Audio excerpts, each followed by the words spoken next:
Good evening, everyone. Thank you for tuning in to the second part of my positions analysis live. This is She Loves Thee. You're tuning into She Loves Thee podcast. If this is your first time here, go ahead and hit the like button and subscribe. In the event that I have more great content that you'll be interested in, you'll get a notification. And while we are waiting for everyone to come in, I do have a poll going. It's like before we actually get into the live. And basically, the question is, do you all think prior to watching this live whether or not we've upgraded our tight end room? Um, so that poll is going.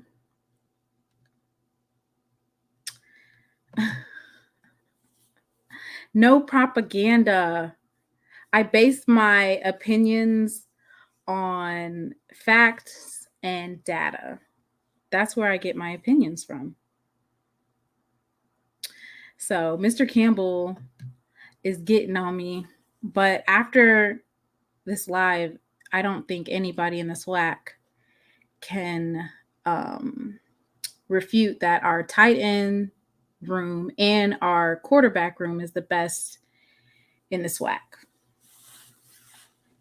Hey, Miss Whitley, and everybody wish Israel Carey a happy belated birthday. His birthday was yesterday.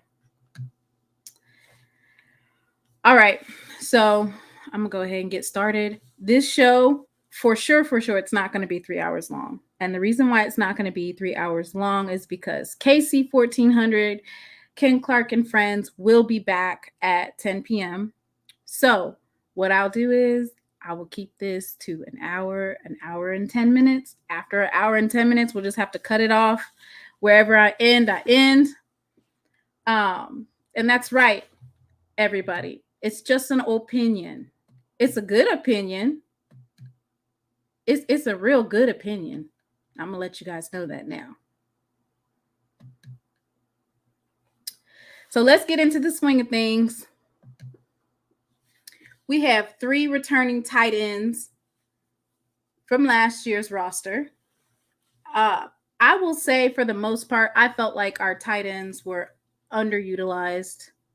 I think that the tight ends coach knew why he came to Jackson State in the first place, and that was to get ready to make a transition to the Power 5 level. So I feel like our tight ends were underutilized. Even with that said, we do have first team, all conference, all SWAC, DJ Stevens. So that right there speaks to our tight end room. He's 6'3", 220 pounds. I got these weights off of the JSU roster, the football website. So, they've been doing strength and conditioning real heavy. So he might actually weigh a little bit more than that. But as of right now, we're going to go with 6'3", 220 pounds. And he is slated to have a really good year. We also have Jency Riley, tight end. He is 6'5", 215 pounds. And then we have Hayden Hagler. He's tight end, 6'4", 222 pounds. Jency Riley, I agree with Mr. Campbell with the development and the athletic ability that he has. I will say that both Jency Riley and DJ Stevens were on some of the fastest times for the 10-yard fly. You'll find them underneath the big section. I showed that template, I want to say on Wednesday, the 10-yard fly, and that's something that Coach Beef is implementing into the program. And so Jency Riley and DJ Stevens are both on there. And Hayden Hagler, he has 1 touchdown on the season, and then DJ Stevens has 4 touchdowns. I'm going to go ahead and play some of DJ Stevens' highlights highlights from this past season, and then we'll look at some of our additions to our roster. And did the tight end from Memphis not show? So I've only placed on this particular slide, I only placed who was on the roster, and those would be players that are on the roster since the spring game. So some of the players, they'll be reporting on the 25th, and then you'll get the final roster probably about August 1st is when you'll get the final roster.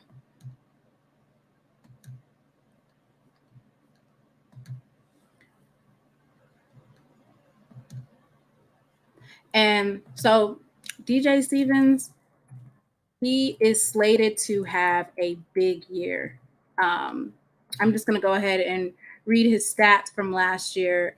First of all, he's a hometown hero. He's from Ridgeland, Mississippi. Last year, he had 38 receptions, 386 yards, 4 touchdowns, and he averaged 10.2 yards per carry, per reception. So, pretty big. I'm impressed with his development because he was already at Jackson State. So that just speaks to volumes to development, and also the diamonds in the rough that were on the team prior to Coach Prime, because we did have CJ Holmes, who is in the XFL, and Warren Newman as well. Those were 2 players that were already on the roster when Coach Prime became the head coach at Jackson State. And so that's one thing I can say, is that some of the players that were already on the roster had great development. So this is DJ Stevens once again. He is slated to be the best, by far, tight end in the SWAC.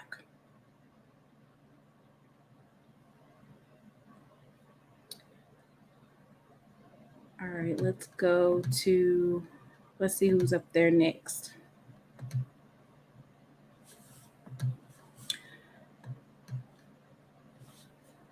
So next we have Chase Ward, Kendarius Smith, and Sebastian St. Louis. And then there's Derek Scott. So Chase Ward is out of Carrollton High School, and that's in Georgia.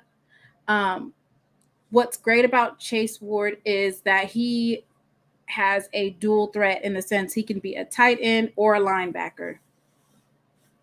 He could play either or. So I heard on a couple of lives that there's a possibility that Chase Ward will also be playing at the linebacker position. Kendarius Smith is a tight end, 6'4", 230 pounds. He's actually currently at Holmes Community College, and he's still finishing up some summer classes, and then he reports to Jackson State. Sebastian St. Louis is a true freshman, and he's 6'5" right now, 225 pounds. And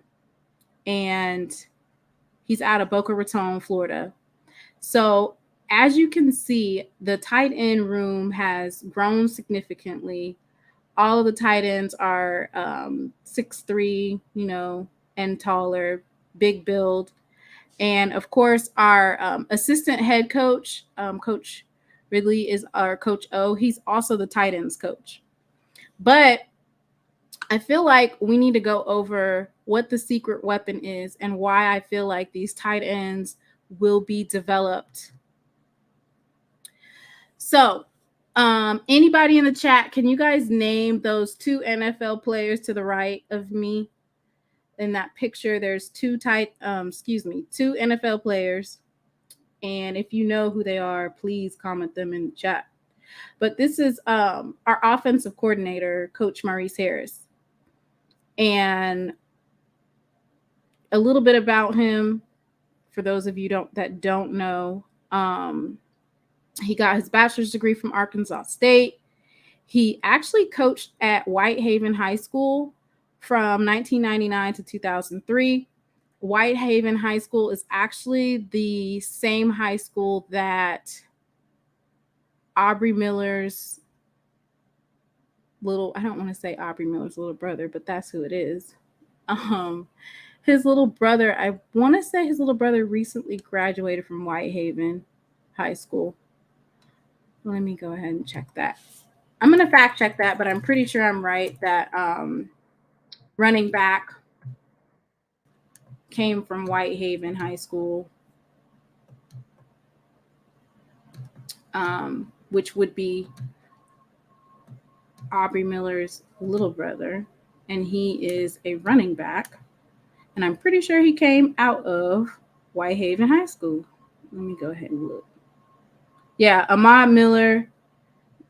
Yes. So Ahmad Miller, he actually came from Whitehaven High School, but Coach Maurice Harris, he coached there.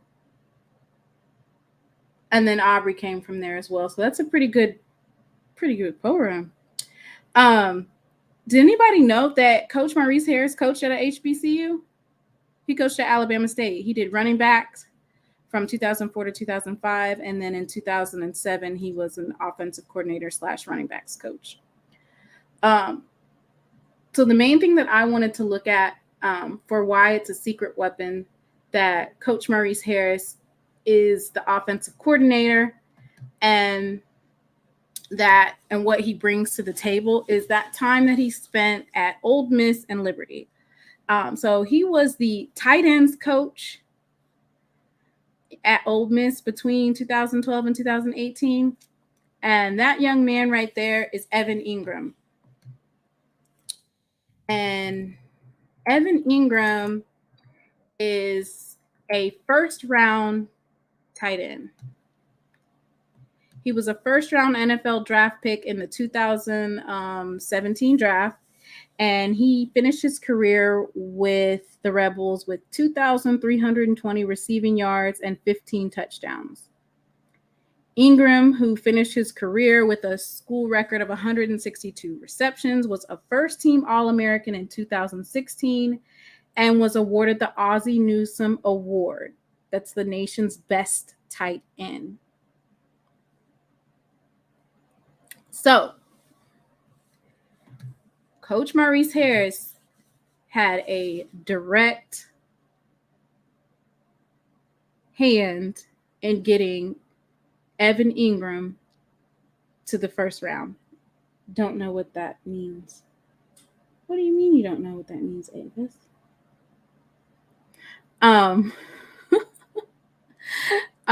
So, and I think that Coach Maurice Harris will utilize the tight ends a lot more. Seeing as many receptions as Evan Ingram got, I think that in his offense, he will utilize tight ends more.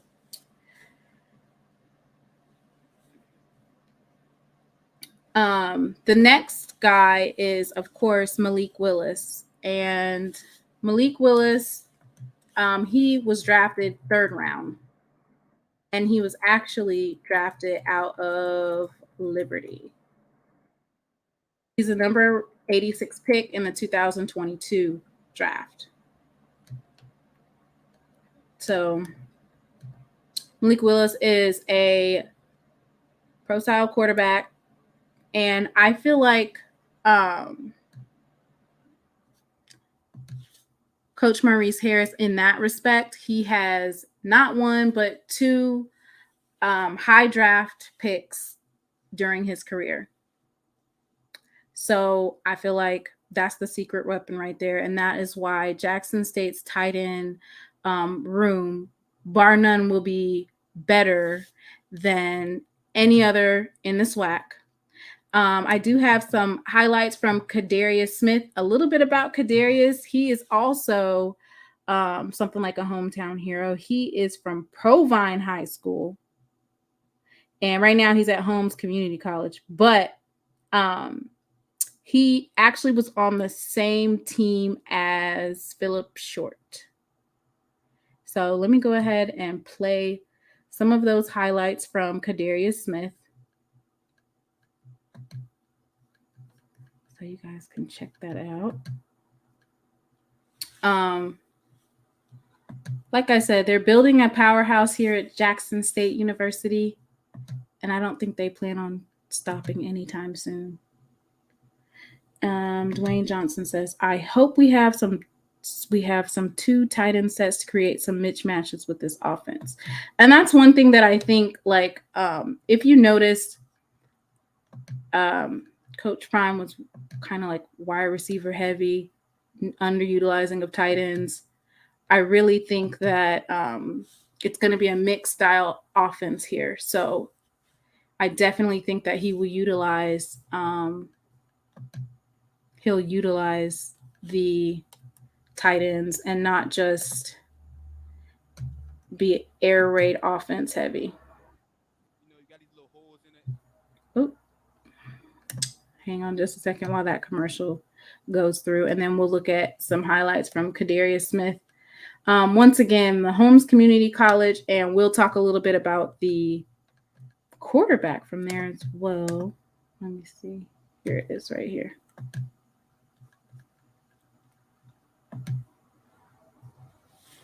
DJ Stevens is going to own this season, 10 touchdowns minimum.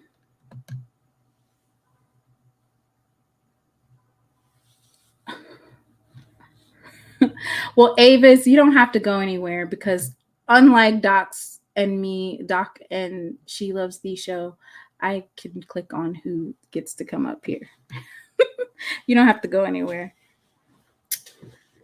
I can guarantee you, I feel like our tight ends are definitely going to be impact players this season.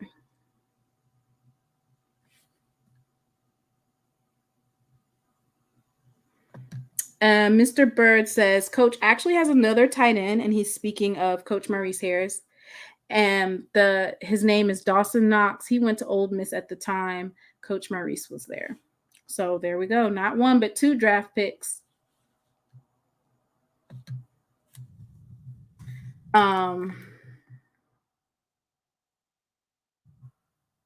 So that's one of our players.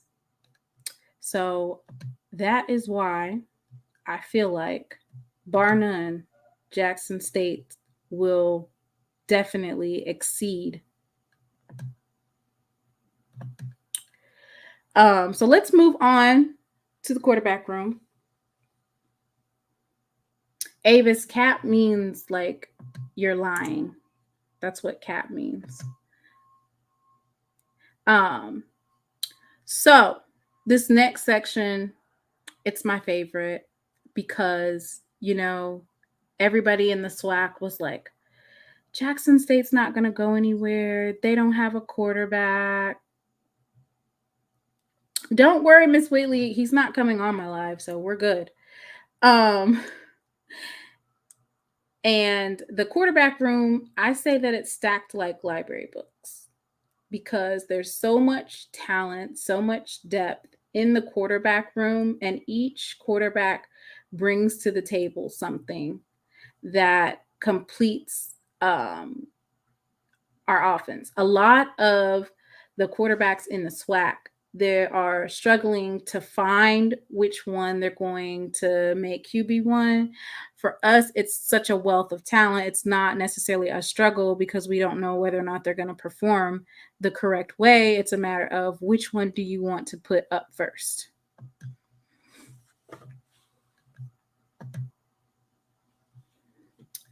Let me move my face out the way.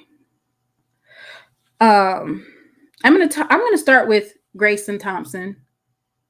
So Grayson Thompson, of course, he is the only quarterback from last year's roster that is still at Jackson State.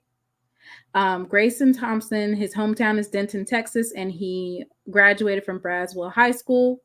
He went to Mean Green, North Texas, and then he transferred out. So this is a little bit about Grayson. In high school, he completed 62.5% of his passes, and he threw for 3,089 yards. He had 35 touchdowns to only 6 interceptions. He also rushed for 109 yards and 7 more touchdowns as a senior. And he led Braswell to a 9-3 record, the best in program history. So for a lot of us, we weren't really able to see any other quarterback outside of maybe 2 to 3 minutes left in the fourth quarter, and there wasn't enough time to actually analyze any quarterback. What I will say is that our quarterback room was a lot more talented than maybe a lot of people thought. You just didn't get a chance to see any of them because, of course, you had Shedeur Sanders up at the front. So I just wanted to share an update on one of our quarterbacks that did not get any playing time. His name is Matthew Riccardi Vitale. And he was a quarterback on last year's roster. And right now he actually plays for the European League of Football. And he had a perfect passer rating in the championship game. And he's been doing phenomenal in that league throwing. So it wasn't that we didn't have a wealth of talent at quarterback. They just didn't get an opportunity to play. So a little bit more about Grayson and what I feel like he adds to the team. A lot of people were able to see a little bit of Grayson, like some sneak peeks in the spring game. And people were like, oh, he needs to be wide receiver 1. That's who you need to choose.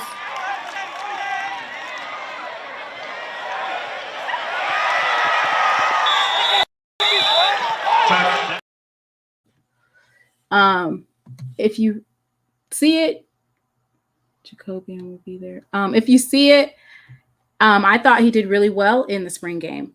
But not only does Grayson Thompson, he is a good quarterback with throwing, Grayson Thompson also was one of the quarterbacks that if you saw him on the sidelines, he was doing all the signaling, telling them what type of play they were supposed to run. So Grayson Thompson knows signal calling.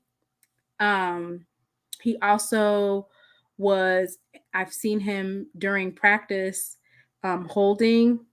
So whenever there is a field goal being done, he's also holding. So Grayson Thompson adds more than just being a quarterback. He's a multiple asset type of quarterback. Jacobian Morgan, that was our most recent recruit. And he is 6'5", 235 pounds. He's only the 7th true freshman to start in a game at Syracuse. And in the class of 2020, he was the number 51 prospect in Mississippi by 247 Sports. He's considered number 89 among pocket passers and the number 54 player in the state by ESPN. In 2019, he had a 5A honorable mention selection. He was a member of the North roster for the Bernard Blackwell All-Star Classic. As a senior, he threw for 2,487 yards and accounted for 30 touchdowns to lead the Tigers to a 7-4 record. So, as I stated before, Syracuse said that they've only started 7 true freshmen in the program's history, and Jacobian Morgan was the 7th one. He played in 4 games with 2 starts at quarterback. He completed 31 of 49 passes on the season for 285 yards and 2 touchdowns. He completed all 7 of his passing attempts and led a late touchdown drive in his second career game against Wake Forest. He made his collegiate start at Boston College completing 19 of 30 passes for 188 yards and a touchdown.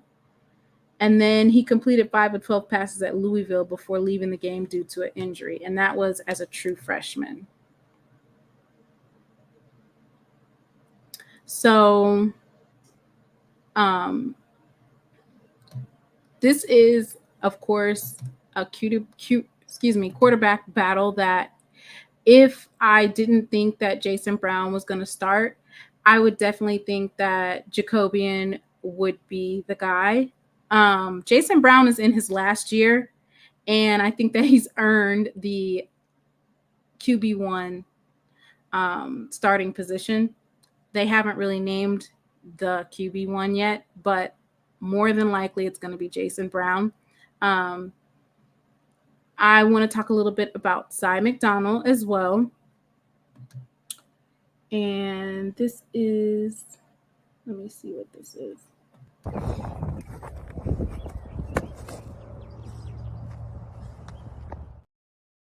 Zy had dreadlocks, or he had dreads when he first came to Jackson State, and then he cut his hair.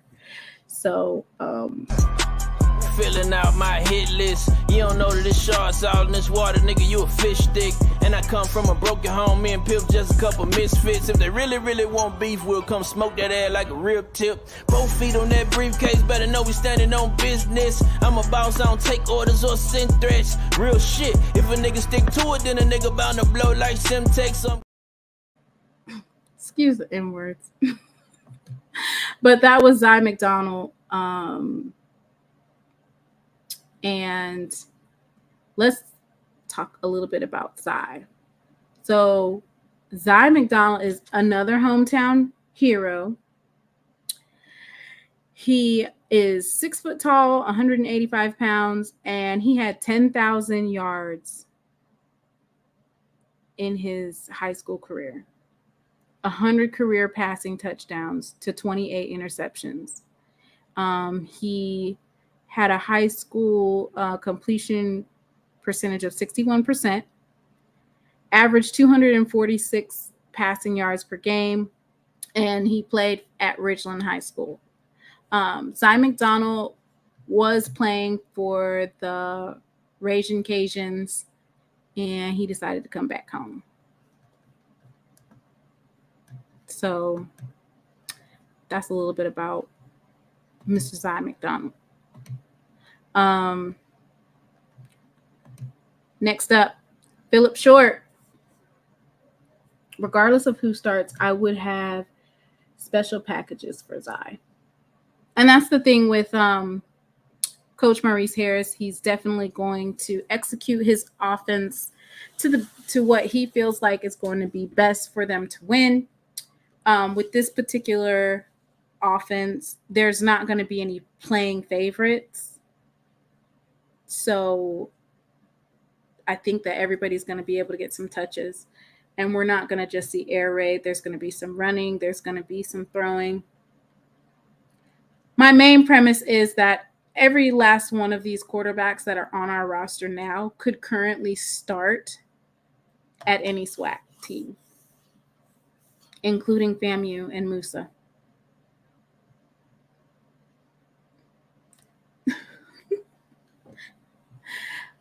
The next QB that we're going to look at is Phillip Short. 6'2", 210 pounds. Phillip Short is a JUCO All-American. Last year, he was ranked second in passing yards nationally. Number 1 offense. He was 17-4 overall as a JUCO starter. He had 15 passing touchdowns, 250 yards per game, roughly. This is Phillip Short. Number 2 nationally. Out of all JUCOs, Phillip Short is right there at the top. Just know, Mr. DLO, just know that every last one of these quarterbacks can start at any SWAC school they want to. Day one, the job is theirs. Let's see. I have some Phillips short highlights that we could take a look at. So let me go ahead and put those on for y'all. I don't know why some of these folks are in here hating. They don't even know who their quarterback's going to be.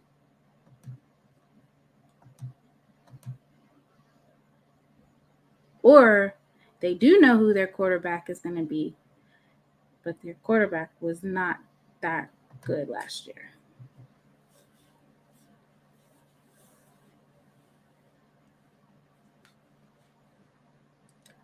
Blue, they can start at any SWAC school.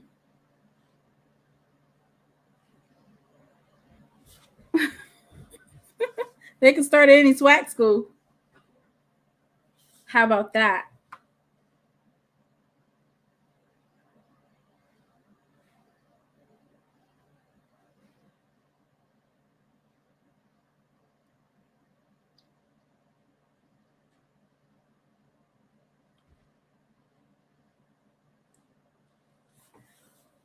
And another thing I would like to point out is that a lot of folks from the SWAC, you guys couldn't, if your QB1 goes down right now, you do not have a QB2.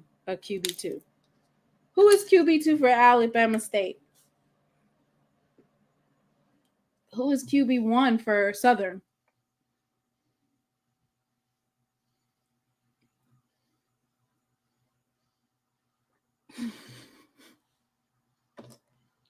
What we saw last year is that the team with the best quarterback was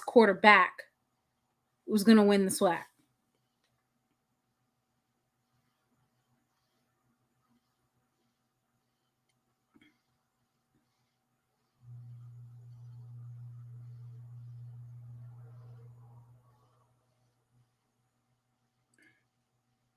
And,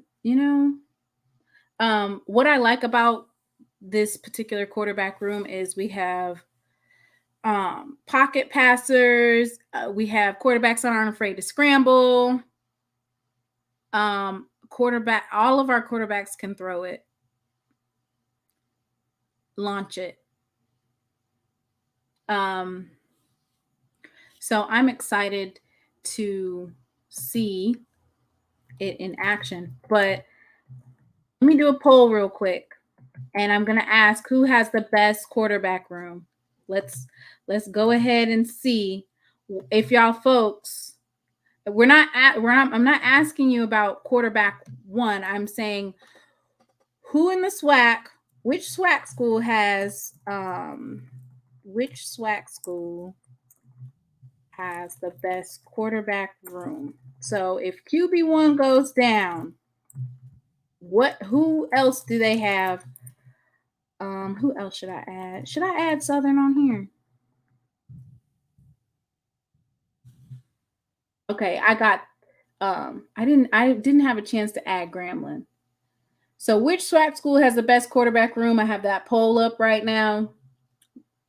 We got FAMU, Southern, Alcorn,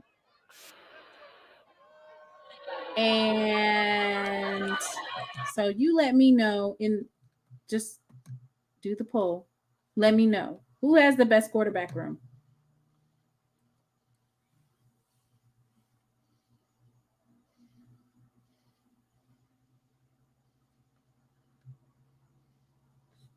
And I think that, what is his name? Okay, D'Lo says it's a great quarterback room, but I never knew a program that had 5 starters for the conference and run room. Shoot, Alabama never did that. And so then we're going to finally go over Jason Brown. And he was a 3rd string quarterback, and he was able to lead South Carolina to a successful win over not only Florida, but Auburn. And then we'll take a look at St. Francis and how many yards he had. And that is why, even though you can't pick a quarterback that didn't already start last year when you do like your preseason awards, I am going to say that Jason Brown is going to have an award at the end of the year. It says, I'm just laughing because they think Florida stopped producing football players and we got a bunch of guys who came back home. They will see. We got some of those Florida players. That 6'5" tight end, Sebastian St. Louis, he's from Boca Raton, Florida. And Clev said, Alabama. Let's see. Alabama had Hurts, Tua, and Mac Jones on the same team. Oh, God. So, let me see what type of... I'm going to make sure that I went through everything before we close it out with Mr. Jason Brown. And then I'll open up the stream. Anybody that wants to say something, except for Mr. Green, feel free to come up and talk. I did want to make an announcement like midway through the show before we start on, before we finish with Jason Brown. I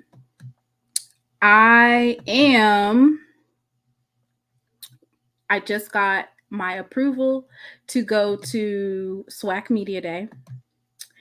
And that will be this coming Tuesday.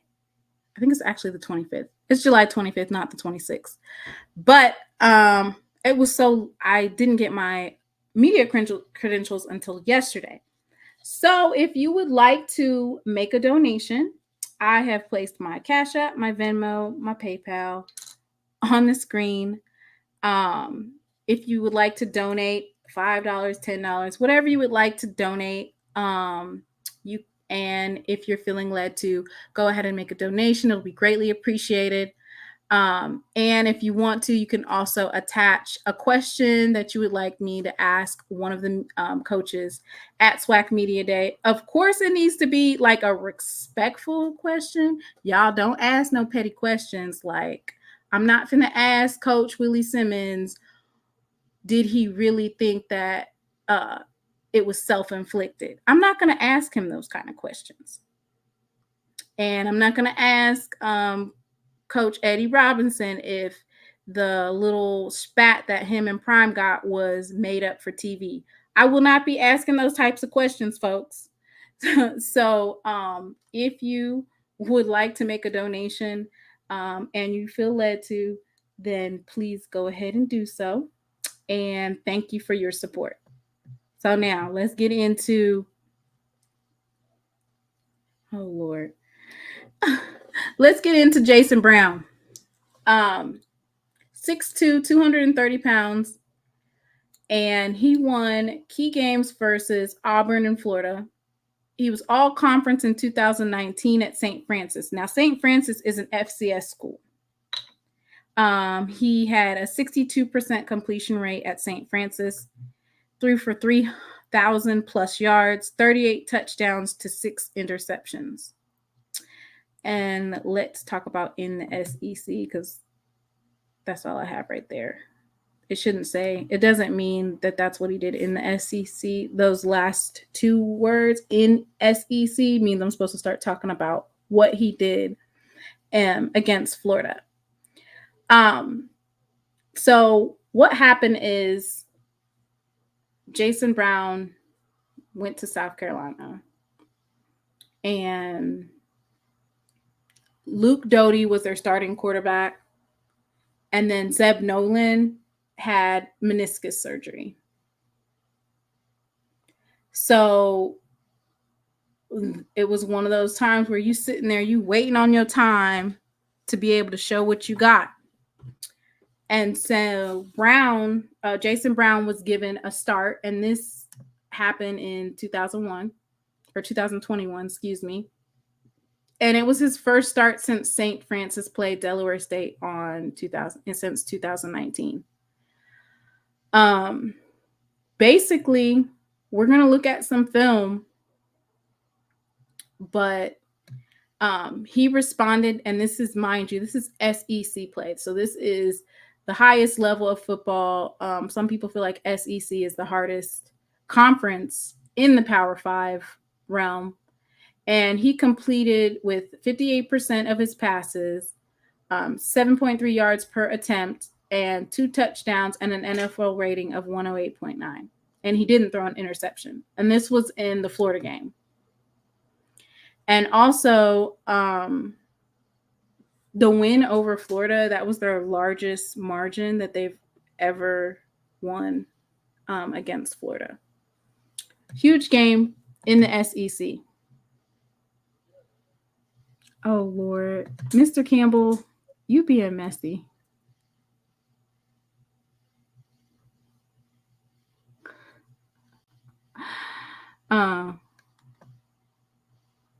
So, I won't be asking that.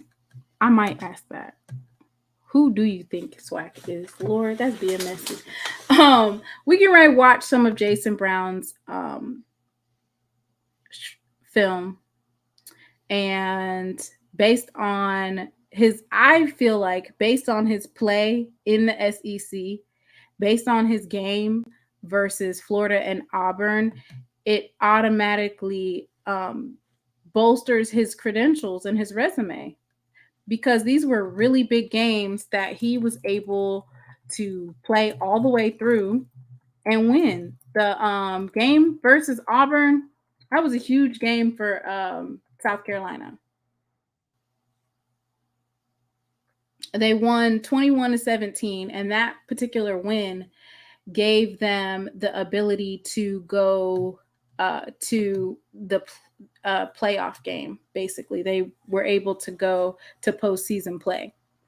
Mind you, this is a third string quarterback, and the reason why he went ahead and got in the portal is because I want to say Spencer Rattler transferred. So he was just like, I'm not going to stay here because I know I'm not going to play. So let's go ahead and look at some of Jason Brown's film.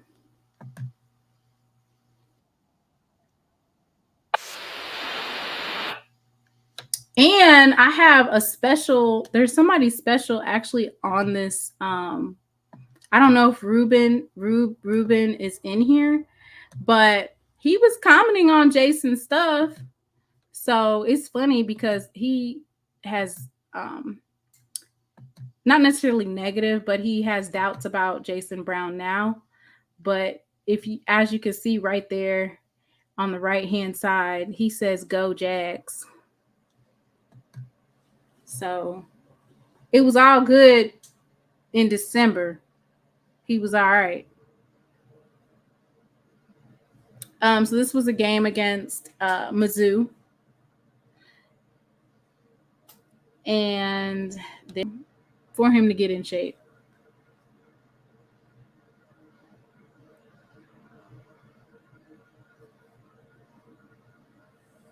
I'm excited.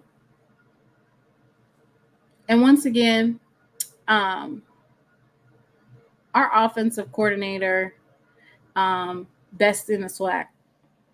So that's a good one of him scrambling and still passing the ball.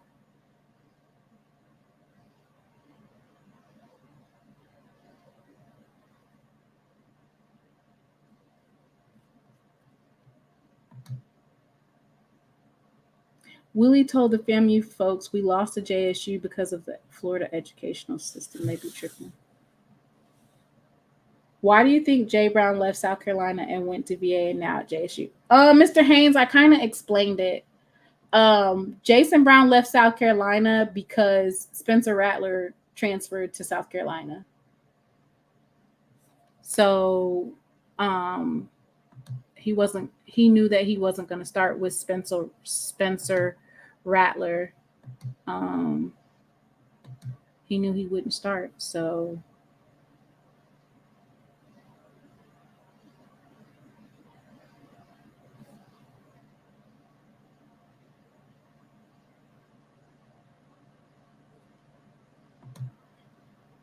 They gave him, and then for Virginia Tech, he didn't get that much play. Virginia Tech wasn't that good either. That could have been just coaching. I'm getting ready to drop the StreamYard. Let me know what you guys think about our quarterback room. Let me also share this. So that's 3 former 3-stars as prospects that are on our roster right now. And then, of course, the number 1 quarterback out of JUCO, which is Philip Short. And then Grayson Thompson. Yes, Avis, please send me the post where Ruben said Jason Brown will carve up the SWAC.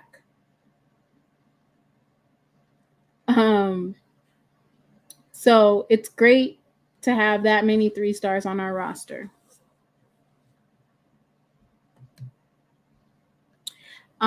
This is also, I just wanted to point out the 10-yard fly for the bigs. With regard to our tight end room, we have Jency Riley and Coinus Miller. Jency Riley and DJ Stevens. Both of them are on that 10-yard fly. So basically, the strength and conditioning that they're receiving, added with the coaching, adding with the coaching of their tight ends coach, which is Coach O, and the offensive coordinator, who's got at least a minimum of 2 tight ends drafted to the NFL during his tenure at Ole Miss. I think it's without question that they're going to be the best. I'm going to do one more poll, and I'm going to ask, who do you guys think will be the starting quarterback?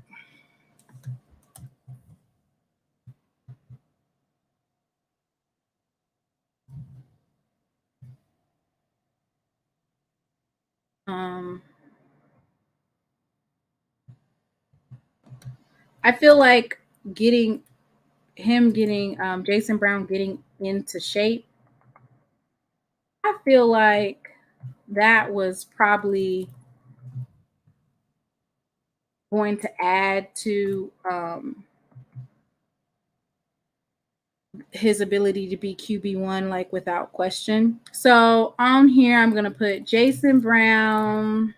I'm going to put Jacoby Morgan. I'm going to put Philip Short. I'm going to put, dang, we have 5 quarterbacks.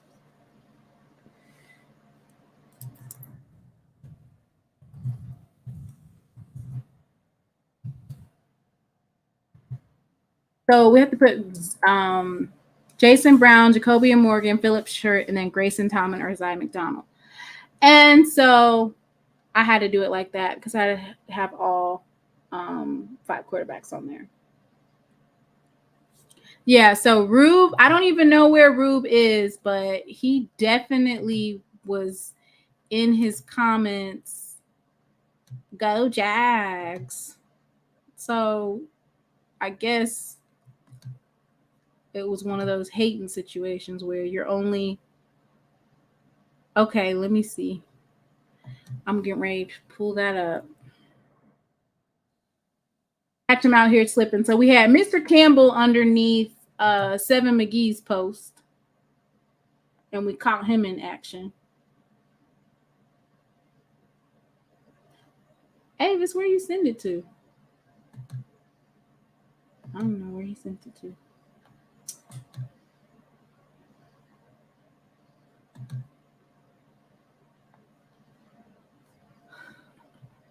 Avis, let me know where you sent it to so I could pull it up.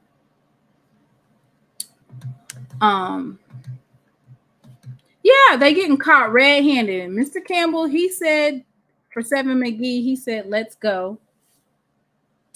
Cornelius Lowe said, I heard Philip Short doesn't have good accuracy, but he's good at running with the ball. So that he has 3 years of eligibility, I want to say. So some of these quarterbacks, as we know, iron sharpens iron. Our wide receiver room. Ava, send it to my Facebook. I don't even have my phone.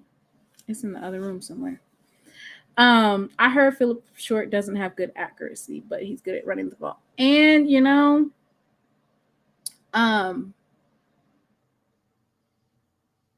that's how most of our quarterbacks are in the SWAC anyway. So even if that is the case, I still would put Philip Short over all those other quarterbacks who are good with running the ball. They don't necessarily have good accuracy. I could name probably about 3 quarterbacks right now who are called dual threat quarterbacks. Their accuracy is not that good, but they're good at running the ball. So I will say this: iron sharpens iron. Development and growth is important. And we can also talk about our quarterback coach, Quinn Billerman. I'll just quickly read about Quinn Billerman. He's actually a quarterback that played at North Carolina Central. I don't know if anybody knew that, but that's where our coach used to play at. So let me show you his information.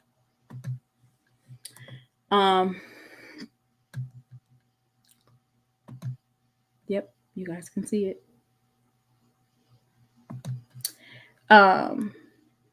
So Quinn Billerman, that's our current quarterback coach. And I'm surprised they still even have this stuff up. But he played 10 games with 1 as a starter. He ranked 2nd in MEAC with passing efficiency, threw for 3 touchdowns on 8 of 9 for 96 yards versus St. Augustine, and passed for season high of 149 yards with 15 completions at FIU. I didn't know that he came from North Carolina Central.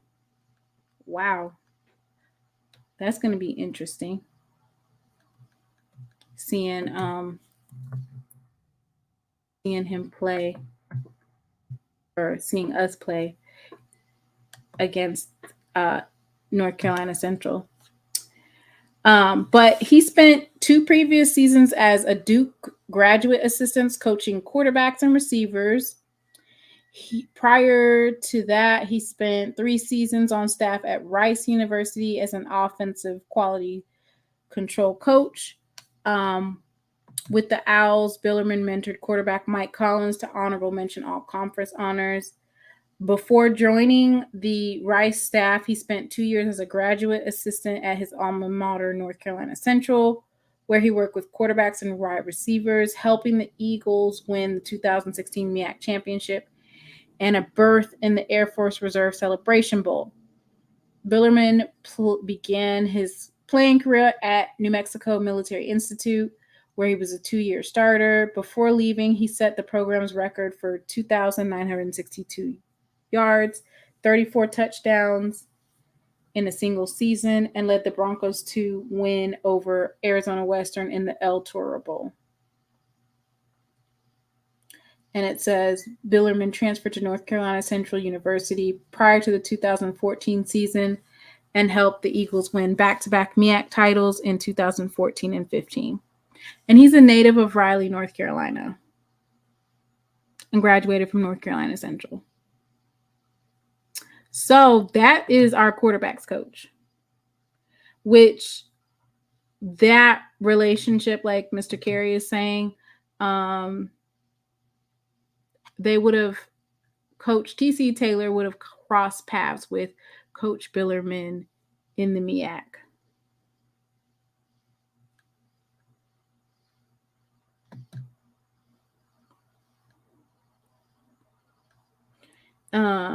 Mississippi Dog says, only team to worry about in the SWAC should be Grambling. Hugh Jackson is going to get in a lot of transfers because of who he is. Hopefully TC is who Dion thinks he is. I didn't see Grambling on the top of any like transfer list. I didn't see that. But I did see that they did put out basically they put something out and it said that Jackson State is number 1 in transfer rankings. FAMU was number 2. I want to say Alabama State was number 3. So I don't think we have to worry about Grambling. Well, for one, we don't even play Grambling this year. That's number 1. We don't even have to worry about seeing them unless you feel like they're going to win the West, which I'm not so sure. Okay. And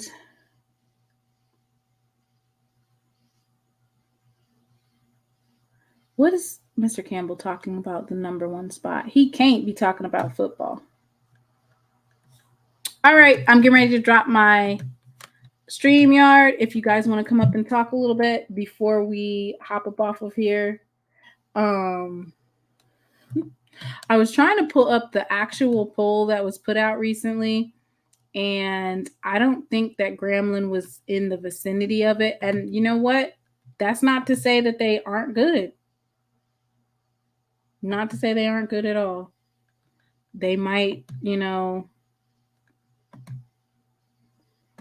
and also, I needed to mention that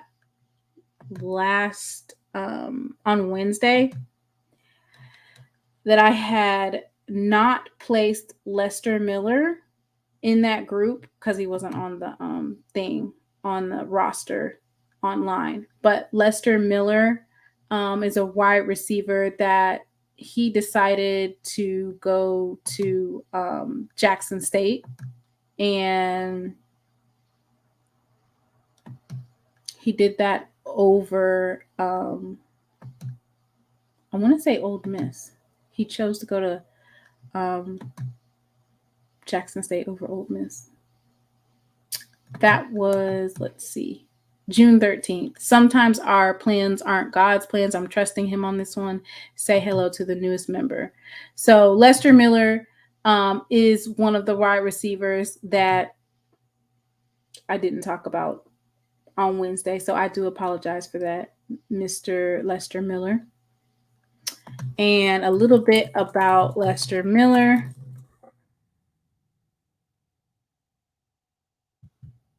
He's from Brandon, Mississippi.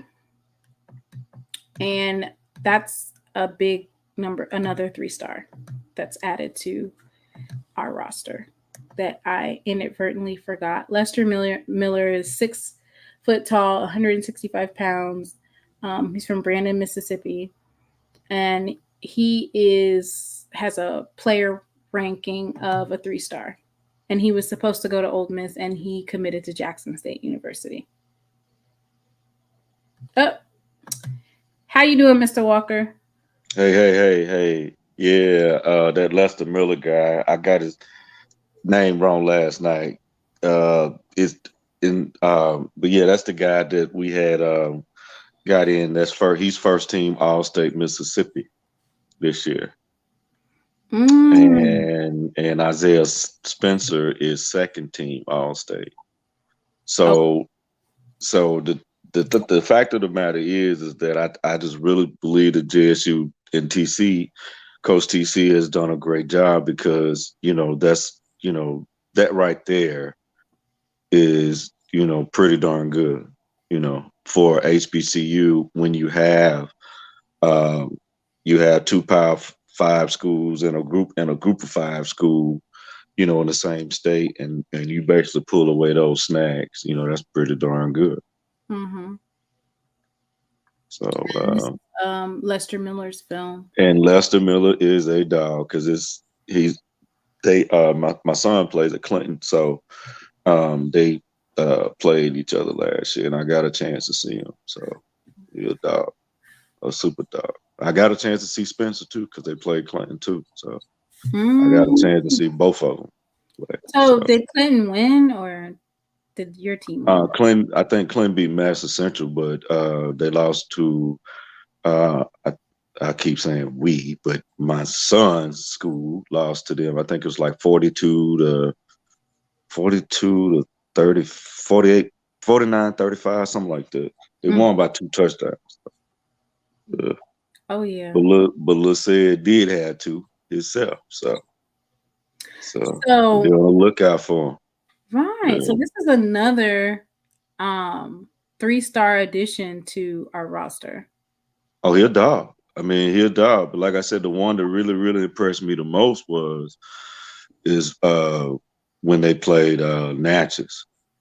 I mean, that, like I said, I mean, although, we have Spencer and, Lester as well, but it was just it was just that, it was just that top end speed that young Williams had.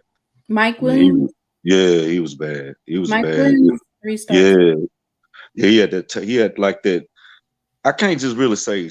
I don't say straight line, but he had some great straight line speed. But he had a little juke with it. You know what I mean? Like it was. I was like, okay, yeah. All right. So,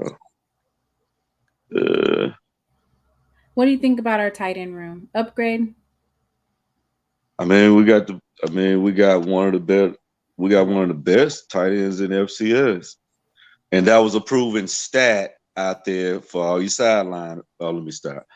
But yeah, we got one of the FCS. We got one of the best FCS guys. So I mean, the thing about it is, but I say he'll be better. I think DJ will be better this year because Jackson State has a coach that is coming in that loves to use tight ends.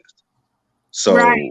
Yeah, so I think it's gonna be even better. I think he's gonna be even better this year because he likes to use those tight ends. So so I'm looking for DJ. I mean, but I was looking for him anyway because he served more of a safety valve last year, if that's the correct term to use for Shedeur last year. Instead of them running plays for him. Mm-hmm. Yeah. So it was more of a safety valve. It was more of like a Hail Mary, right? Mm-hmm. It was more like, okay, let me dump it off, to him or whatever, however you're gonna do it. But he I think he's gonna do well. And like I said, I know we got the best, should have just based off of him alone. I don't see anybody returning. I hadn't made my all 12, 13 rounds yet, but I've seen Alcorn, Southern, Jackson State, Pine Bluff. I've seen Southern. I saw the monstrosity down there in Grambling. I tried to sneak over to FAMU, but I had a meeting that day, so I couldn't go. But I've seen about 7 of the schools practice. You tried to sneak over to do some scouting? What you was doing? Yeah, I still got my rough pass. So, I mean, I hadn't rough since COVID, but I still got my pass. So I could still, walk in and look at practices. Yeah. I could do that legally, just because of the pass that I have. So, but yeah, I just love the game of football, so right.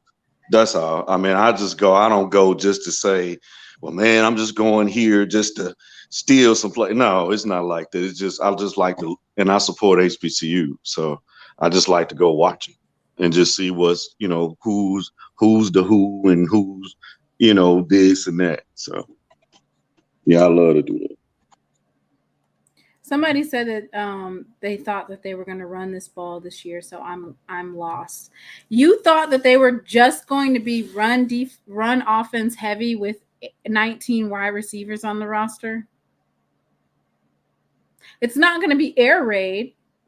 but it's definitely not going to be run first. Do you think it's going to be run first? I absolutely think it's going to be a mix. Let's take a poll. Do you think this season will be run heavy or pass heavy? Yeah, but like I said, DJ, for those in the chat, yeah, DJ, he's gonna be good. I mean, he damn good. I mean, he got size. I mean, and that's one thing that. Well, actually, all of them have size. Did you notice that? Yeah, they actually got a young man from they actually got a young man. Speaking of Clinton, they actually got a young man from Clinton, and he's a true freshman this year, and he's about 6'3", about 240 pounds. So they're pretty stacked, Okay, so are we gonna do pro style offense, run and shoot? What other offense can we add in now? No, it's probably Smash gonna be. Mouth? Well, yeah, you smash mouth. Yeah, true. And then It's gonna be more along the lines of maybe like a spread type of offense. And we might have like some dual tight end sets. All right, we're gonna take a poll. I think it's gonna be a spread offense. Could be. I mean, you just never know. You never know with. We have such a well-rounded team. That's what makes it so great. Right. We have such a well-rounded team that you just don't know what you're gonna get. Right. It's a lot of this year. It's a lot of pick up the litter, if you will, on the offensive scheme. So it's really not just a base scheme. I mean, you can run, like I said, you can run dual tight end sets. You can run 5 wide if you want to. You can go, you can go power I if you want to. You can go, if a certain quarterback start, we can go RPO. So well, if that's more it's a lot. Short, that would be more for Philip Short. Now I would say you can go RPO with Zai. Yeah. I noticed in Zai's which I can pull that up real quick, but I noticed in Zai McDonald's film that he's quick on his feet. Yes, Lord, he is. Yes, Lord, he is. He is quick on his feet. I saw it live. But another school that I saw Alabama A&M, and I do like that incoming young man that they have. His name is Quad Brown. I like him. He's a quarterback. I like him. He's a transfer from somewhere. I got a chance to chat with him a little bit as well. I like his the way he speaks and his knowledge of the game. And we talked for about 5 or 10 minutes, but he's a good one. He's going to be a good one. I think Coach Maynard has found his guy. I think he has. And Coach Maynard, when he gets a good quarterback, and as long as he has an O-line that holds up, he's dangerous. Well, we have to say stop the press on that one because what you're saying is true. But we're gonna have to stop the press because I looked at his O line and it's no,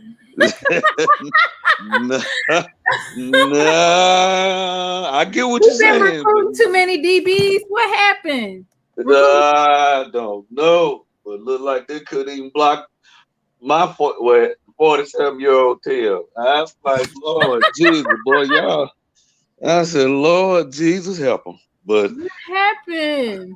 Are you being funny or are you being serious? No, I'm being dead serious. Dead serious. Like I said, you can ask. I mean, people can ask me about pretty much any school, and I'll tell you. If I've seen their practices, I can pretty much tell you about them. Southern, I like that DB. What's his name? I think his last name is Carter. I want to say. Jordan Carter. Yeah, him. Yeah. Yep. I like him. I really like him. I really like Mr. him. Campbell says that Willie always runs a spread, and that's probably why Jackson State was able to limit them to 3 points and then 6 points. He's gonna have to do something different. Yeah. I mean, with the talent that FAMU has, from what I've seen on just a little film and on paper, if I was Willie, I mean, I would probably leave that spread alone, man. And I would go like 4-5 wide. That's what I would do. And to make sure his offensive line, hold up. All you got to do is go 1 Mississippi, 2 Mississippi, 3, and get that ball out of there. That's what I would do. But the infamous saying, Willie gon' Willie. So I'm gonna let him have it.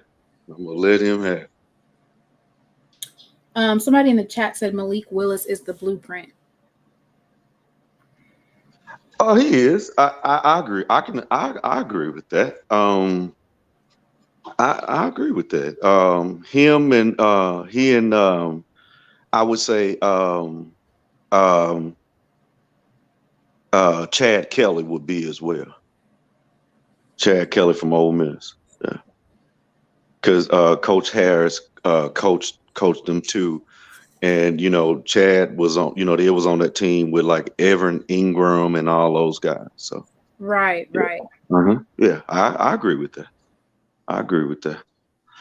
But I think that we have that.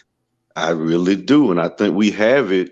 I think JSU has it in multiple guys in that room. I just really do.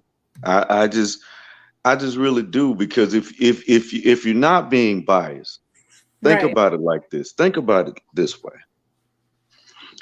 All right, you got Jason Brown, FBS transfer, right? Mm-hmm. All right. Mm-hmm. Now you have Zai. He was the Mississippi High School 6A High School Player of the Year. He was a 3-star quarterback. He played at ULM. He didn't just sit down the whole year. He played. Then you have Philip Short, right?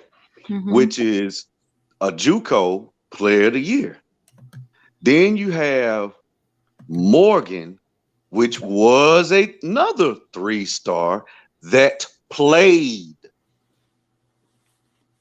All you sideline reporters, listen to that part. They played. They hit the field in FBS. So how can that not be one of the best QB rooms in FCS? So the Zai played for the Raging Cajuns, but yes, he actually played, meaning that he got on the field, took snaps during the game. Jacoby Morgan, he took snaps during the game.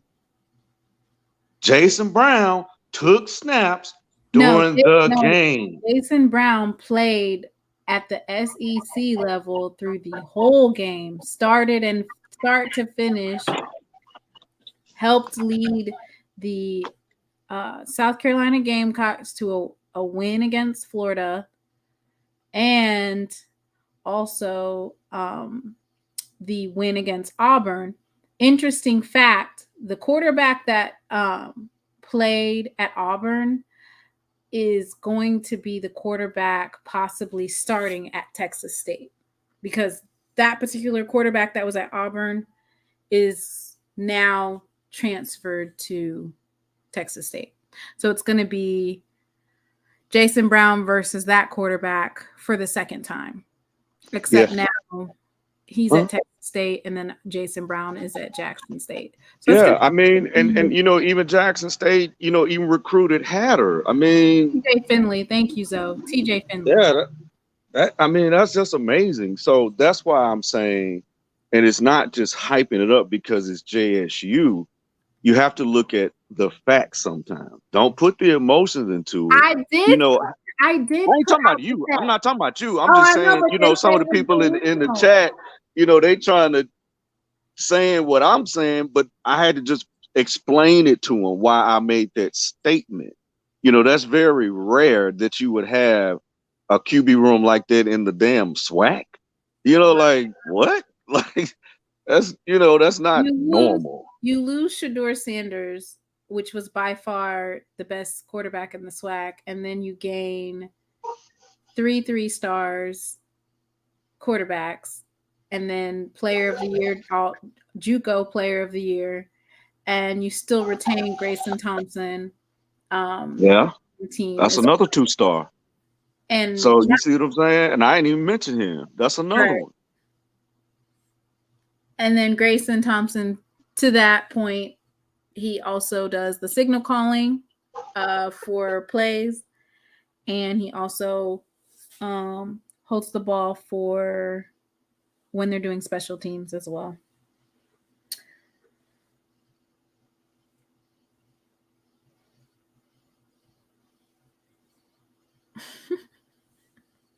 Bar none, best quarterback.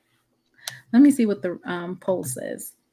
So I'm going to read this. So at the end of the poll, it looks like we are going to run. So 36% of the people in the chat think it's going to be a spread offense. 31% say run and shoot offense. I said it just depends on Maurice, Coach Harris. It just depends on him. I mean, he's a well-rounded, He's an FBS. Yeah. So that's why when people were like, pinpoint, it's too early to pinpoint with that because it's he could coach. He has now he had. Excuse my dog. Anyway, but he has he got a lot of candy in the candy store this year. A lot. So you really just don't know because he can, that dual tight end set. I mean, he can go spread, he can go RPO. I mean, it's a lot that he can do with that. He's going to basically, he got like, he could probably, with his offensive mind and, where I've followed him his whole career, because I remember when he was coaching in Memphis, winning all those state titles for Whitehaven High School, and those are facts. They were putting up 60 points, and I was just like, my Lord, so, and then when he got in the college ranks, I mean, it was just, yeah, and he, and then he got nurtured from one of the best offensive minds in the college football game. Who actually wanted him to go with him, right? Wasn't he trying to get him to go with him? Yeah, he tried, but he said, "Hey, I'm coming to JSU." Let's see. This isn't playing. I was trying to play the Florida highlights. It's hating on me. It doesn't want to play. From Jason Brown when they beat the snot out of Florida. Someone says they feel like we're running an offense similar to the Eagles. It's a possibility. I mean, we got the QBs to do it. I mean, the thing about it, Jackson State has the QBs to do any offense they want this year. They can do anything that they really, really want because he has the personnel to do it. Wants to throw it. His opponent is one. Now flushed out in the pocket. Roll.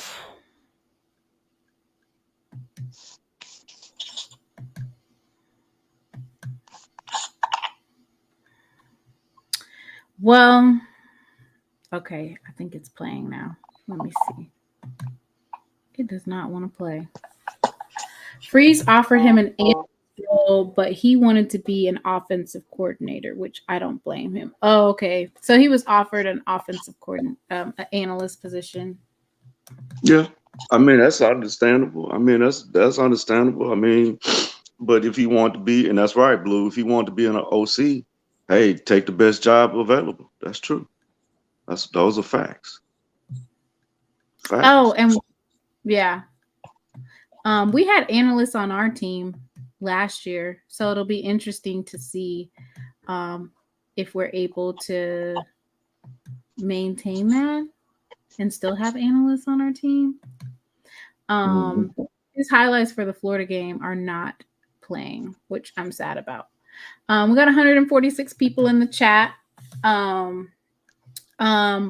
Before we leave out, I'm gonna do one more poll, and that poll is who do you think will win the SWAC West?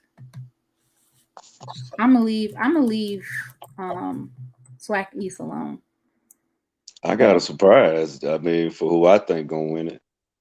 Grambling, Alcorn, Southern, Texas Southern. I mean, I don't want to leave anybody out. Right.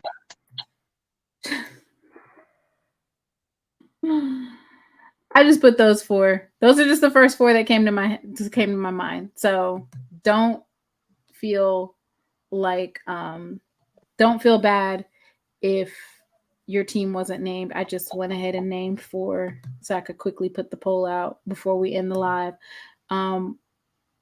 This looks very A&M-ish to me. Oh, okay. Last but not least, did you see the clip going around regarding North Carolina Central's coach? I did. What I did. Prime Junior. Yeah, he with the smack talk. Yeah, he big. He big dog. I mean, he's saying that he's national champion. So I mean, from a reality standpoint, you really can't take it away from him. But he's, we just got to see. We got to see. I know they'll win. I know they'll win MEAC convincingly. How? They got beat by South Carolina State. I would not, man. Where's South Carolina State at? They can lose one. They can lose one, and I still think that they'll beat everybody else. I just think they'll beat everybody else. And where is Howard at? Fight back. As much as MEAC be talking mess about SWAC, man, fight back. Howard QB just got to know how to Should there be a MEAC conference championship game then? I'm finna play it right before we leave out. Just play this last little part. Oh, here comes Doc real quick. Yeah, that wasn't very nice, Mr. Sharp. But we'll see how it works. Okay. What you mean conference championship game? Should there be a MEAC conference championship game at the end of the season to see who goes to the celebration? Well, let me tell you this. We play every team in our conference, okay? Mm-hmm. We didn't need a conference championship game. We need a conference championship game. Okay. But 50 points up on Howard University. What else? Why we need to play again? Who gonna come back and see that? Would you come back and pay to see that? And I love Coach Larry Scott. Larry Scott is a great coach. Mm-hmm. Unbelievable resume. All the places he's been. Howard is an outstanding program. But at the end of the day, we were a better football team. I understand the rules had to change, and the commissioner, they tweaked all that stuff. But no, we don't need a conference championship game with 6 teams. No. What you mean conference championship game? Should there be a MEAC conference championship? I cannot believe he said that. Yeah, I can. Ooh, what a Deion Sanders Jr. Ain't no Deion Sanders Jr. He with the big boy talk. Howard better fight back. Oh, Howard yeah, better fight back. Shoot. Blue said South Carolina State, you better come to their aid. Be like, you just gonna let him gang up on Howard like that? I see right now, MEAC has no camaraderie whatsoever. You just gonna let him dog? I mean, I just think, like I said, he didn't say anything. He didn't lie. I mean, and everybody was talking about that quarterback from Howard. They need to have a championship game because that's how it works. Maybe if they didn't have 2 teams in the conference, then but I just think it's a travesty. Listen, in SWAC, we have rules, okay? So here are the rules. These are the rules. Right. For SWAC beef. These are the rules. So everybody in the SWAC can beef about everybody. But in the SWAC, if some people from Louisiana or Florida or Alabama come for Mississippi schools, the Mississippi schools stand up for the Mississippi schools. You know what I'm saying? You sure about that? Right. Yeah. If somebody talks stuff about Valley, we gonna say something. Yeah, that's true. But you didn't hear what he said that he called Howard's championship ring class rings. Oh, in front of Jay Walker while he was interviewing him. Oh, I watched the whole media day. I watched and listened to it. He called the championship rings. What's up, Uncle Sid? He called them championship rings class rings. You see them class rings, right? Man, he was killing them on that microphone today. If they'd have played Howard again, I mean, let's do a hypothetical. If they'd have played Howard again, okay, I saw Howard play Bama State, and the quarterback that they had, the way he played, I probably could have underhand the ball to the receivers better than he can throw overhand. I mean, the guy, he was tall, lanky, but he just couldn't throw. So, I mean, I know it's noise talk, but that was disrespectful, and I need Howard to fight back.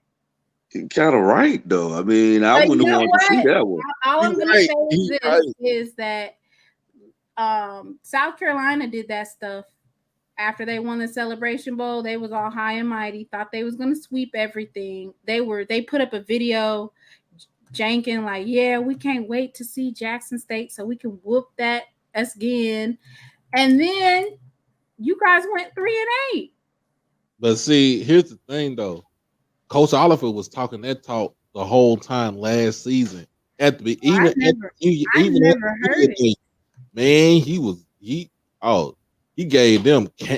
them ammunition, but it's like, what can you do? And he was telling the truth. Like, he was telling the truth. Like, if I play Howard again, what you think the outcome gonna be? Well, okay, so this is my thing. Like, he said, don't nobody want to see that. Everybody want to see FAMU versus Jackson State, and we beat them by 50. But that's just different, though. Why is different? We beat them by 50. So we beat Grambling by 50. Everybody want to see Grambling. But you know what? Somebody shady said nobody want to see Grambling. Hugh Jackson is still their coach. I'm sorry. I've been around that man for 20-some years. No, I'm sorry. I'm sorry. He gonna have to just show me. He gonna have to just say, well, Dr. Walker, I'm about to show you. And if I win the SWAC, I will give up my ref pass. I promise you, I will. That man cannot coach. I'm sorry, man. I'm sorry. Mr. Campbell. I hate to say it. I'm sorry. No. Anyway, FAMU lost by 50, Grambling lost by 50. But what I'm saying is, like, everybody, as far as like, if it's a Grambling versus Jackson State game, we'll beat their butt again, and our fans will show up. I think somebody said underneath it was nobody showed up for the first game. That's what somebody said. So it wouldn't be any different. I won't be asking those kind of questions because I wasn't ready for that. Like, are they with the smoke? Is that how the coaches are coming? He was smoked. Do you think we should be asking those type of questions? But see, those questions right there, the question that he asked him about, that was off, like, that wasn't even on the stage. That was just like to the side. And but that class ring quote that he said to Jake Walker, oh, that was classy right there. Mr. Campbell is talking big mess about Howard, knowing that they will dog walk them him. So I have put in the link. We're just waiting right now. Doc, do you want to tell them about your SWAC Media Day.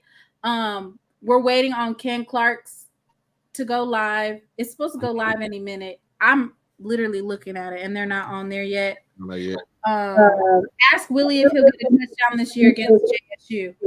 Ooh, is that the question that you have for me, Mr. Carey?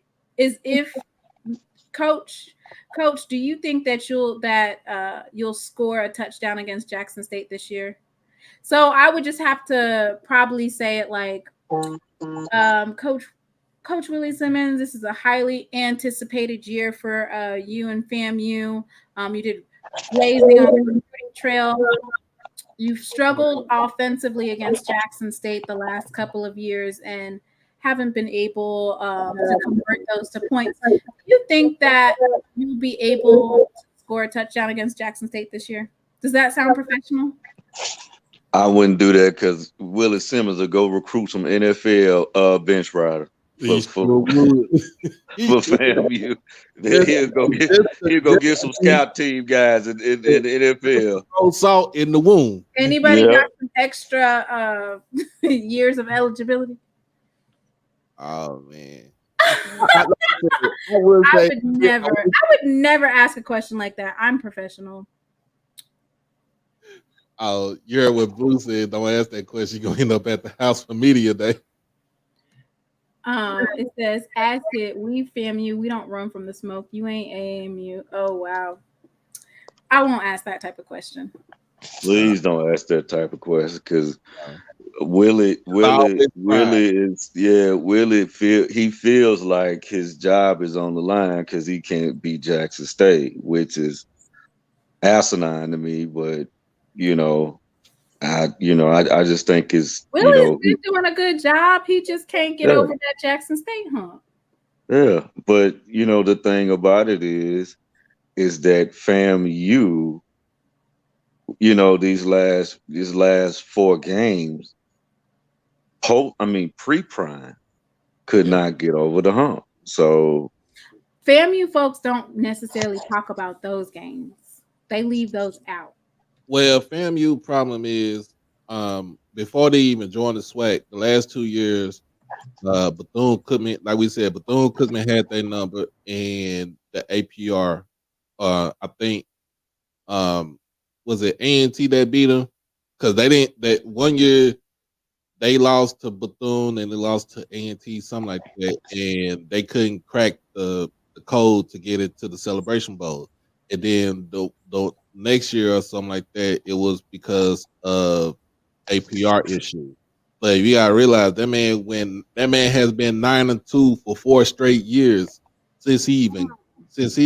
So, Mr. Campbell, I wonder what they're gonna do because their APR is 898 this year. Are they gonna let them waive it this year?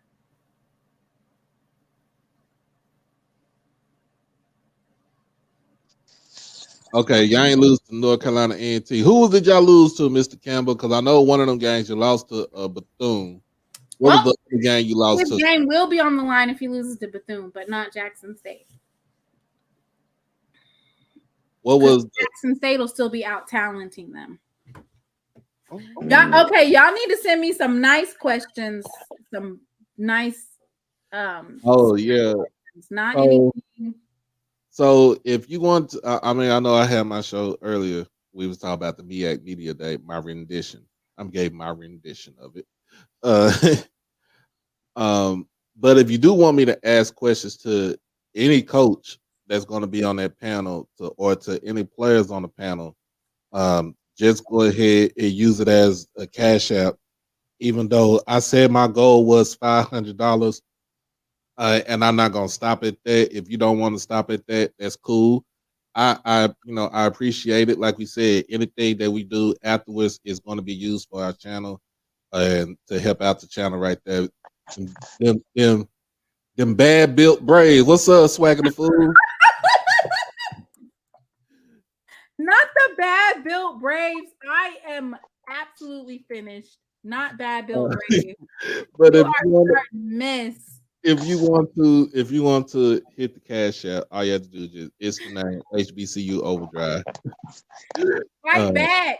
See, everybody's throwing He shade. gonna give me if he go SWAC, if he go to media day, he gonna get me. They gonna get me. G, you going to SWAC Media Day? We need to have a round table with all the HBCU podcasters. We need to have a round table.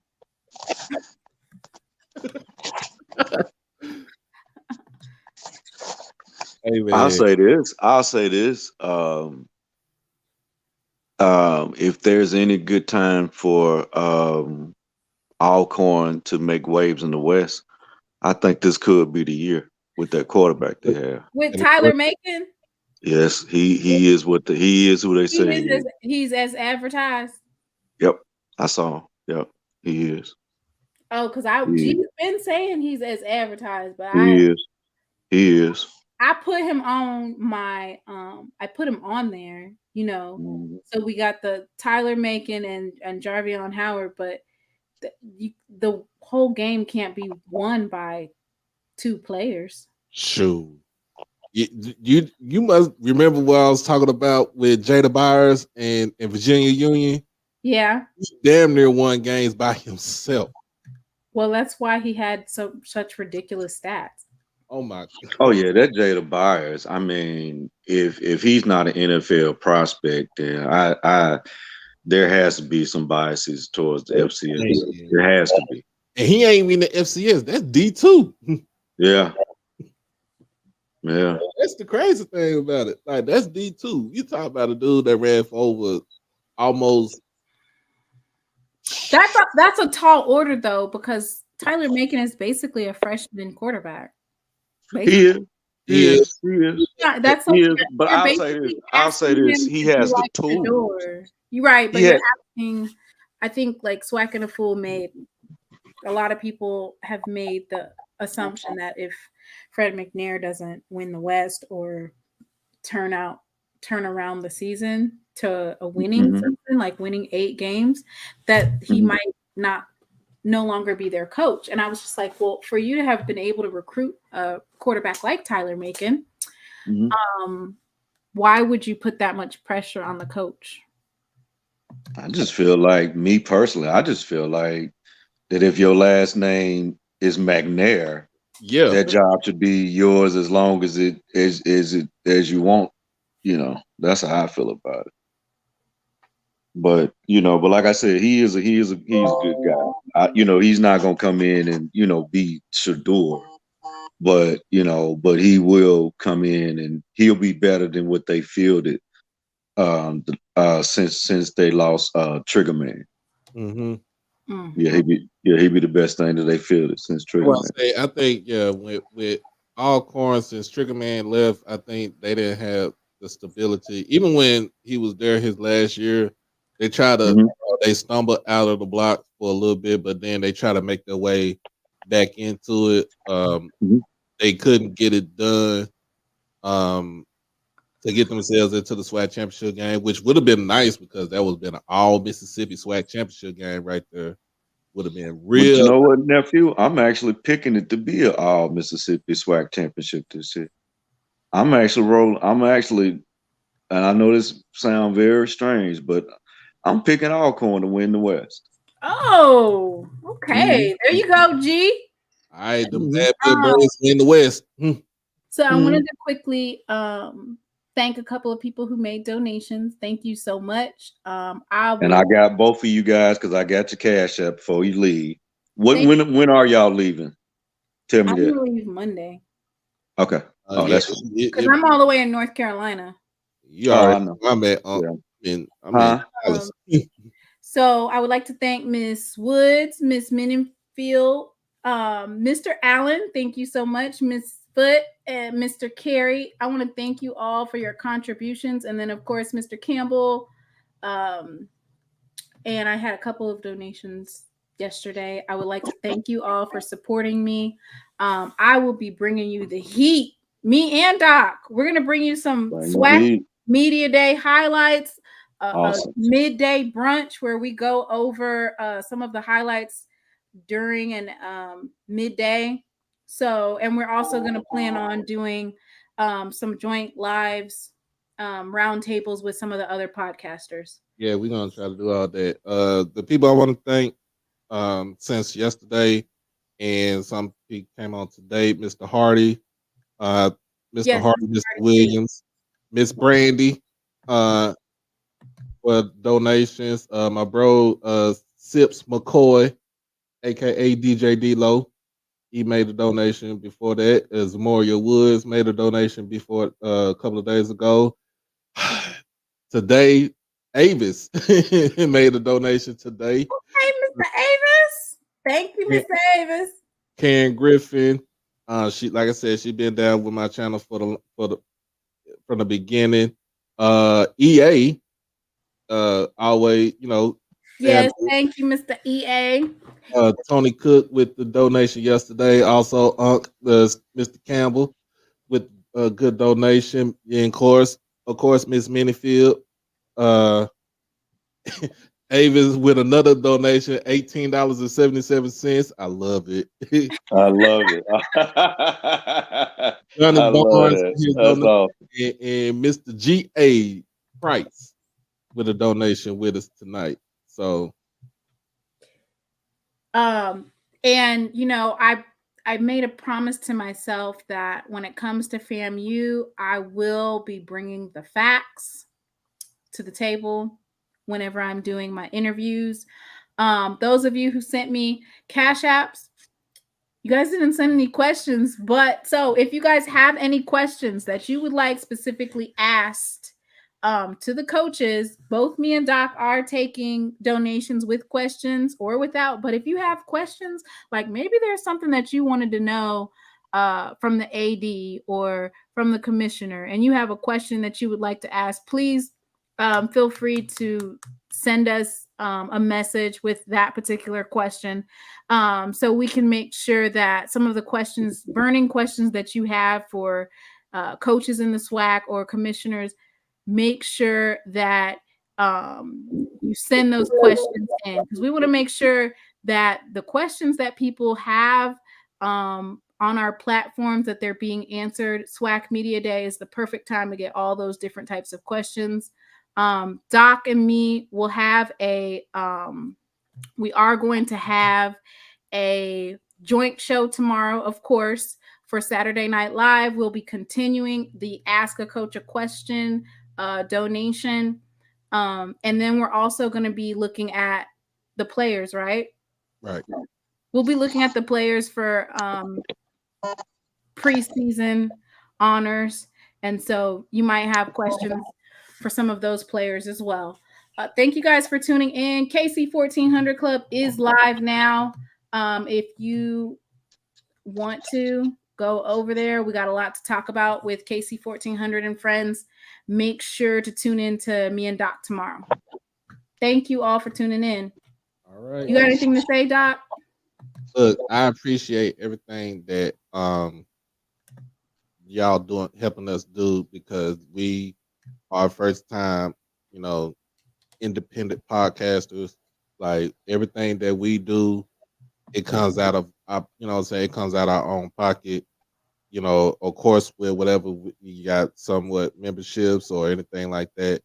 But other than that, I really appreciate everybody for trying to, get us down to Birmingham for next week, because this is going to set a new precedent, a new standard for how we deliver the media, especially on our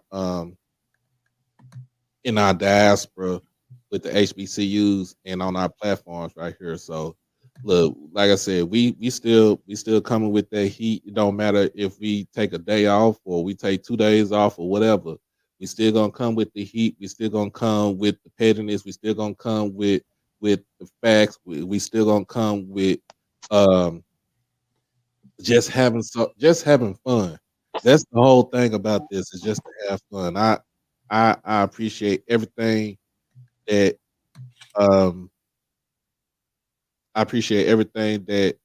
this platform has afforded me, and I want to keep it going. Like I said, I'm trying to do it to where this is a full time and not just a part time. And I'm gonna be I'm my own boss, but I'm going to make sure that this platform and our platform together is going to be the leading sites, the leading channels to go get your HBCU information, to have fun, to do everything that you want to do, then say what you want to say without being censored. All right. Thank you all. Yeah, and if you see the Cash App, like I said, it's the Cash App right there. We're still taking donations even when we offline. All right. And we are heading over to Ken Clark and the 1400 Club. Thank you all for tuning in. And Doc, what time is it tomorrow? 8 o'clock. 8 o'clock, because I get off at 7. I might get off early. Okay, 8 o'clock. That's 9 o'clock Eastern time. See you guys tomorrow. All right.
Thank you.